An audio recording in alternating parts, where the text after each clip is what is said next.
E aí, galera, beleza? Hoje eu quero bater um papo com vocês sobre o fundo ARRI 11, tá? É um fundo de papel de base 10. Eu não costumo trazer muitos fundos de base 10 aqui, né? Salvo engano, eu trouxe esse fundo aqui alguns meses atrás e o MXRF, né? E como já tem alguns meses que eu trouxe o ARRI, eu achei legal trazer algumas atualizações aqui para vocês. O relatório gerencial também teve algumas mudanças bem interessantes, né? E tem algumas características que eu gostaria de conversar.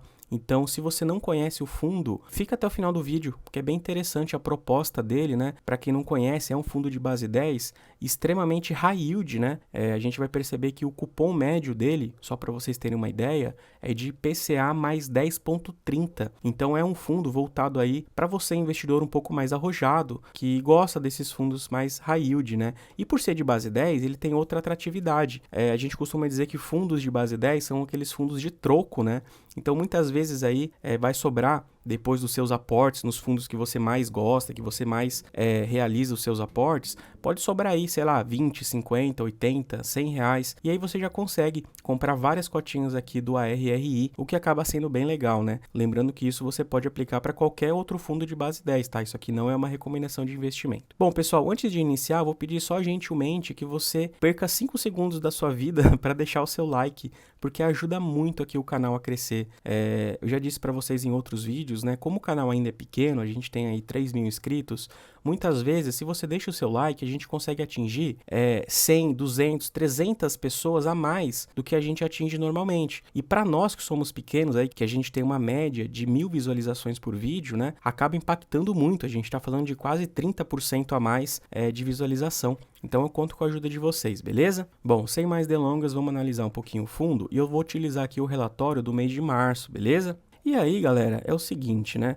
Vamos analisar aqui alguns destaques que a gestão fez. Primeiro, a carteira de CRIs deste fundo aqui representa 85% do PL, tá? A gente vai ver mais embaixo em forma gráfica, né? Fica até melhor de visualizar, mas só para adiantar para vocês. Então perceba que ele tem 85% do PL em CRIs, tá? E ele tem uma pequena parcela aqui em outros fundos imobiliários que a gente também vai ver quais são, tá? Vejam que é uma parcela que representa 6% do PL, o que do meu ponto de vista acaba sendo bem interessante. Vocês sabem que eu não gosto de fundos de papel que investem em outros fundos, salvo, né, alguma exceção aí, alguma alocação tática, que é o caso aqui deste fundo, e sempre limitado aí àqueles 10% que eu falo para vocês. E aqui no caso a alocação é bem tranquila, né? 6,27%. E aí, galera, se a gente somar essas duas alocações, a gente chega em 91,92%. E aonde que está a diferença aqui, né? Aonde que está os outros 8,08%? Bem, este restante, galera, ele está em caixa e vai ser utilizado justamente agora no mês de abril, né? Para liquidar as operações compromissadas que esse fundo possui, que é de aproximadamente 9 milhões de reais. Então veja que o fundo já está com seu valor em caixa para honrar aí com essas dívidas, né, com essa alavancagem que ele possui. Então, por um lado, acaba sendo legal que a gente vai ver no DRE mais embaixo, que esse montante aqui está rendendo, né, e surfando aí na renda fixa, tá? É claro que no mês de abril agora ele deve se desfazer deste caixa para poder realizar o pagamento, como eu já disse, mas até aqui o mês de março, esse caixa aqui acabou contribuindo de uma maneira bem interessante para as receitas do fundo que a gente vai ver no DRE, beleza? Ele distribuiu também 11 centavos, a gente vai ver já já mais ali embaixo. E ele destaca também, né, ele coloca aqui entre parênteses, antigos R$ 1,10. Para quem não conhece esse fundo, galera, ele foi desmembrado, né? Então ele era um fundo de base 100, né? Um fundo normal aí de base 100, e ele acabou realizando aí o desmembramento das suas cotas. Então ele passou a ser um fundo de base 10. Porém, como ele possui aí vários investidores que entraram quando ele ainda era de base 100, ele sempre faz esse destaque para o investidor entender, né, a proporção. Então, se você ganhava 1,10 antes, você vai ganhar 11 centavos agora. Nossa, que diferença. Pois é, mas se você tinha uma cota antes, agora você vai ter 10 cotas, então vai dar na mesma, né? O fundo fala aqui também que possui reservas acruadas no patrimônio líquido de 5 centavos por cota, né? Isso aqui é bem interessante. E aí, galera, ele faz um destaque aqui, né? Já comentei em outros vídeos com vocês, acho que do MCCI, salvo engano, que em tempos de Gramado Parques, em tempos de circuito de compras, em tempos de one holding, em tempos de CRIs com inadimplência, né, os fundos que não têm inadimplência, eles sempre fazem esse destaque. Então ele diz aqui que não teve nenhum problema ou ocasionalidade nos créditos da carteira, a qual permanecem adimplentes e enquadrados nos parâmetros de monitoramento, tá? Então isso aqui acaba sendo bem legal, né? Lembra vocês, esse aqui é um fundo high yield, tá? Não é porque ele é de base 10 que os CRIs dele vão ser mais seguros, etc. Uma coisa não tem nada a ver com a outra. Ele é um fundo bem arriscado, tá? A gente vai verificar já já essa situação. Mas ainda assim, ele tem uma carteira que está adimplente até o momento, tá? Com exceção, né, pessoal, do CRI Ipatinga, tá? Que ele comentou já em vários fatos relevantes que houve uma inadimplência, né, e por consequência uma execução judicial. E aí o fundo destacou aqui no último relatório, na qual foi solicitada a penhora dos bens. E essa penhora, em uma vitória incontestável do CRI investido pelo fundo, foi deferida no dia 17 de março de 2023, o que nos traz progresso avançado na retomada dos créditos a receber. Então veja que esse aqui de fato foi um problema muito grande, né, que inclusive ocasionou a queda da cota deste fundo. Lembro que quando eu gravei o vídeo aqui para vocês, há uns 3 ou 4 meses atrás, a cota estava aproximadamente R$10,50, R$10,60. E veja que ele fechou já em R$8,80, né, galera? Então, apesar de parecer pouco, lembrem que é um fundo de base 10. Então, a queda foi de aproximadamente 20%, tá? Isso aqui é bastante. Porém, a gente percebe que a gestão, né, o fundo já se movimentou, já executou, e no caso foi deferida a penhora para que sejam executadas as garantias dessa operação aqui, né? O que é muito positivo para o fundo e para os cotistas em geral. Beleza? Aqui eu destaquei alguns indicadores bem interessantes. Veja, a cota de março fechou em R$ 8,85, enquanto a cota patrimonial em R$ 8,89, tá? Perceba que é uma relação muito próxima, né? E esse fundo aqui fechou o mês de março sendo negociado muito próximo aí do seu preço justo. Lembra vocês, né, que nós tivemos aí vários fundos de papel que sofreram muito nos últimos meses, né, no último semestre aí com a deflação, com a Selic nas alturas. E o valor de cota acabou caindo bastante em relação ao seu valor patrimonial. Então, esse fundo aqui é um dos poucos que manteve uma relação PVP bem próxima do preço justo, tá? Bem interessante essa situação, né? Ele tem uma liquidez aí, em média de R$430 mil por dia, né? Não, de fato, não é muito alta, mas também não é um fundo que você vai ter problema aí para negociar, tá? A gente tem um volume bem interessante aí de compra e venda, sobretudo quando a gente considera se tratar de um fundo de base 10, beleza? Ele distribuiu 11 centavos, como já comentei para vocês, e isso aqui representa um dividend yield de 1,24% ao mês, tá? Se a gente fosse anualizar, grosso modo, a gente teria algo em torno de 14,8%, tá? Então é um dividend yield bem interessante, bem atrativo. Ele tem aí 23 mil investidores, e ele tem um patrimônio líquido de R$117 milhões. Perceba que é um PL bem pequenininho, né? A gente está falando de um fundo que teve o seu IPO, salvo engano, no final de 2019 ou comecinho de 2020. Ainda assim é um PL ainda um pouquinho modesto. Lembra vocês que isso daqui por si só não significa nada, né? O mais importante é verificar aonde esse valor está alocado, que é o que a gente vai ver agora. Então veja só, esse fundo aqui, galera, ele possui 21 CRIs, tá? Então veja que ele não tem tanta diversificação quanto, por exemplo, um IRDM da vida, um próprio MCCI que eu comentei aí anteriormente, né? Que tem mais aí de 50, 60 CRIs aí no caso do IRDM. Então ele tem sim uma concentração um pouco maior. Eu até destaquei este último aqui, o Talhamar, que tem um peso no patrimônio líquido do fundo de 9,57%, ou seja, quase 10% somente nessa operação. Então é algo que o investidor precisa acompanhar, né? Precisa ficar bem atento, porque numa possível inadimplência, por exemplo, deste CRI, estamos falando de uma representatividade de quase 10% do PL, né? Então tende a ter um impacto no rendimento distribuído muito alto, tá? Mas perceba também que, em contrapartida, este CRI especificamente tem um LTV de 58%, tá? Isso significa que as garantias colocadas pelo devedor nessa operação aqui são bem próximas do dobro do valor que ele tomou como empréstimo, tá? Então isso aqui acaba sendo um pouco tranquilizador, talvez não tanto, mas um pouco, né? E não é bem o dobro, né? O dobro seria se fosse 50%, então é um pouco menos do que o dobro. Esse de cima aqui eu também destaquei, que é o CRI Raposo, tá? A gente está falando de um CRI que tem um peso de 7,71% no PL, também é representativo, né? Perante todo o patrimônio do fundo, porém ele tem um LTV bem mais alto, né? Veja, 79%, ou seja, a razão de garantia aqui é bem menor, existem menos garantias nessa operação do que nessa de baixo aqui, tá? Então é algo sim que a gente precisa acompanhar, é natural que esses fundos high yield tenham LTVs aí acima de 60%, 70%, tá?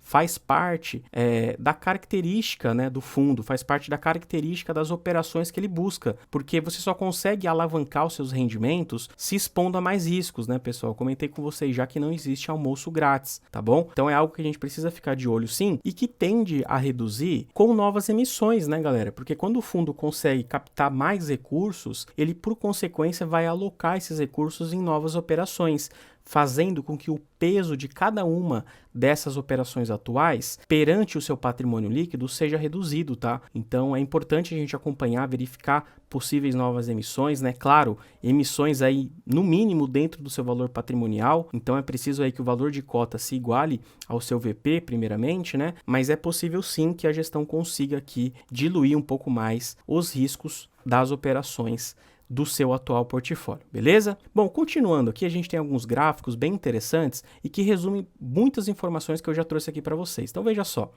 ele tem basicamente 85% dos seus CRIs atrelados ao IPCA, ou seja, este fundo aqui é um fundo de inflação. Quando a inflação está alta, este fundo aqui tende a ter rendimentos maiores, tá?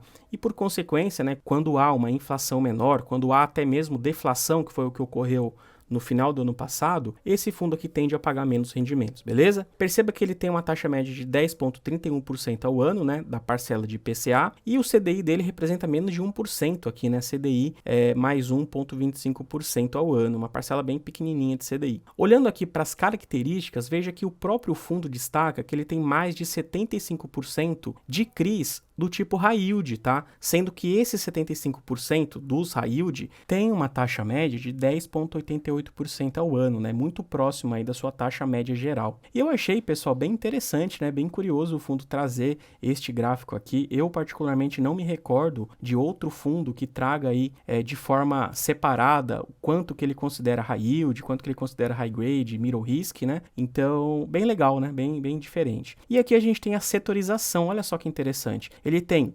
32% em incorporação, 26%, né, quase 27% em loteamento e 24% em meio corporativo. Veja que é um fundo que tem muito pouca multipropriedade, né? Eu sempre falo para vocês que o setor de loteamento e de multipropriedade são os setores mais arriscados que tendem a compor o portfólio de fundos high yield, mas acaba não sendo o caso aqui. Veja que ele consegue distribuir os seus riscos, né, em setores diferentes, como setores corporativos e setores de incorporação, né? Então isso aqui é bem legal, bem interessante. Aqui embaixo ele separa um pouquinho do peso geral do portfólio, né? 85% em CRIs e 6% em FIIs, né? A gente comentou lá no comecinho do vídeo, né? Essa proporção. E ele tem também 8% em caixa. Perceba que ele tem esses 8% em caixa, representam justamente as operações compromissadas que ele tem, tá? Então é algo que não vai afetar o restante do portfólio que ele possui, né? Agora no mês de abril que ele vai quitar, tão somente aí o caixa que ele tem disponível, beleza?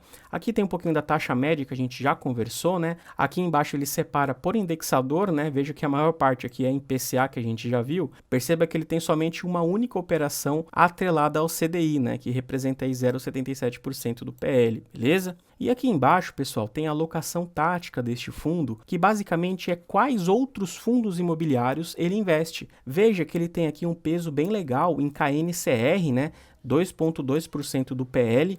Lembra vocês que o KNCR é um fundo de CDI, né? É um fundo que tem 99% aí em CDI e 1% em Selic, né? Então, o que é totalmente diferente do portfólio do próprio ARRI, que é justamente a inflação, né? Então, ele acaba trazendo esse contraponto aqui com o KNCR. É um fundo que eu gosto bastante, é um fundo bem defensivo, diga-se de passagem, é um fundo high grade, né? bem diferente da proposta aqui do ARRI. E ele tem também aqui o CACR11, já trouxe aqui no canal, né, um monstro de rendimentos.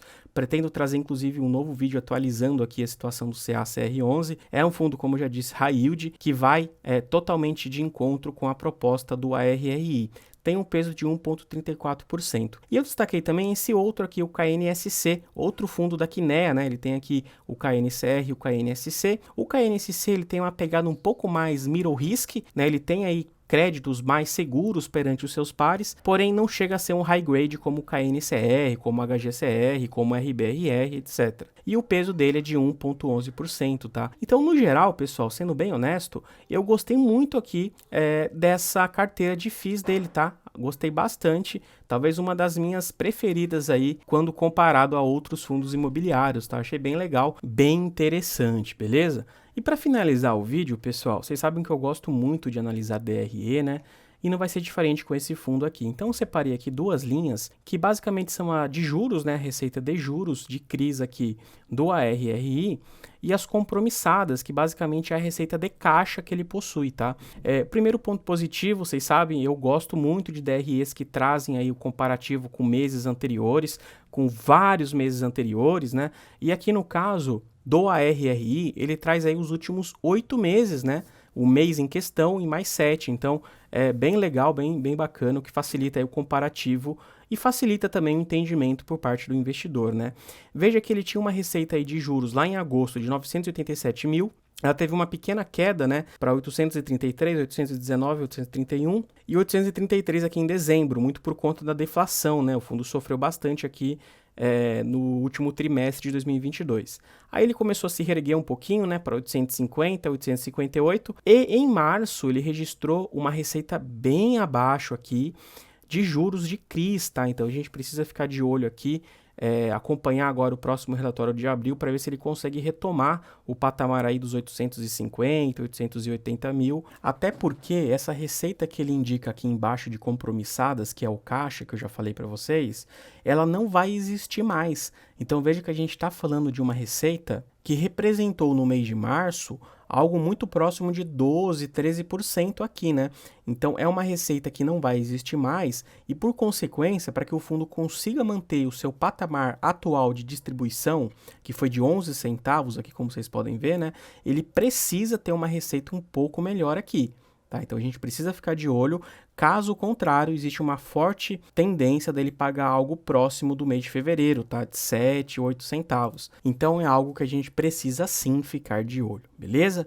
Pessoal, acho que era isso. Eu achei até que o vídeo fosse ficar mais curto aí dentro dos 10 minutos, mas acho que já passou dos 15, né? Juro que tenho tentado ser mais objetivo, falar menos, falar mais rápido, mas ainda estou me acostumando, né? Preciso melhorar ainda muito mais para que o vídeo não fique tão longo, tão cansativo, tá? Percebam que no restante aqui o fundo vai mostrar mais alguns gráficos, né? Dia a dia, mês a mês, e no final aqui ele vai mostrar as operações que ele possui, tá? Então, mais uma vez, recomendo que você baixe o relatório e analise com mais calma, beleza? Galera, era isso que eu queria trazer para vocês, espero que vocês tenham gostado, e se realmente gostaram, considere deixar o seu like para ajudar o canal a crescer, beleza? Valeu, gente, muito obrigado!